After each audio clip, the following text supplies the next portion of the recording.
إن أعجبك الفيديو لا تنسى الإعجاب والاشتراك في القناة. الفيد وابني لفت المجلس يفلش مغاوي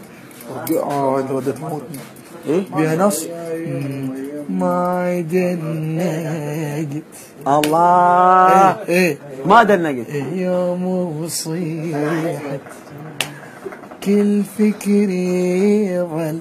يمي حسين كل فكرة ظل يمي حسين رقاع الله لا هي هاي على رواية مكتوبة القصيدة يقولون من طاح الإمام العباس مذهولة لابن أمي رحيت وبجثتي ابن تعثرت يما انحري لما صحت للخال فيد وابني لي الله الله وما دنقي يوموني حي كل فكري ظل يمي حسين